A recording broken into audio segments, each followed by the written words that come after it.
তো গাইস আমি আজকে বেরিয়ে পড়েছিলাম স্মার্ট পয়েন্টের জন্য। আর এই জায়গাটা এত ভিড় থাকে মানে 6টা থেকে 7টা অবধি, মানে বলে বোঝাতে পারবো না। তারপর আমি অ্যাকচুয়ালি স্মার্ট পয়েন্টের সামনে এসে দাঁড়িয়ে গেলাম। আমি এবার যাচ্ছিলাম স্মার্ট পয়েন্টের দিকে। তো চলো স্মার্ট পয়েন্টের মধ্যে গিয়ে আমি কী নিই। তো চলো, আমি এখানে নিতে এসেছিলাম কিন্তু অ্যাকচুয়ালি একটা পারফিউম। তো পারফিউমগুলো আমি দেখে দেখে মানে চয়েস করছিলাম যে কোনটা ভালো হয়। তো সবগুলো আমি প্যাকেজগুলো খুলে খুলে ট্রাই করছিলাম যে কোনটার সেন্টগুলো ভালো আছে।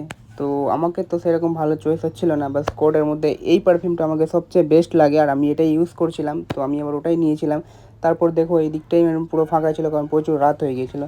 তারপর মানে না দেখে কি থাকা যায় বলো, আরও আমি মানে এর থেকে বেটার খুঁজছিলাম কিন্তু পাইনি, জাস্ট আমাকে ওটাই নিতে হয়েছিল। আর এখানে বিভিন্ন ধরনের চকলেটগুলো রয়েছিল, তোমরা ট্রাই করতে পারো। এখানে বিস্কিটগুলো ছিল। তারপর গাইস আমি বিল করার জন্য বিল কাউন্টারে এসেছিলাম, তো প্রচণ্ড ভিড় ছিল বলে আমি পিছনেই দাঁড়িয়েছিলাম। তো আমার অ্যাকচুয়ালি বিল কমপ্লিট হয়ে গেলো, আমি বেরাচ্ছিলাম এবার বাড়ির দিকে। আর আমি একটা আবার কোল্ড ড্রিঙ্কস নিয়ে চুস্কি মারতে মারতে আমি বেরিয়ে গেলাম।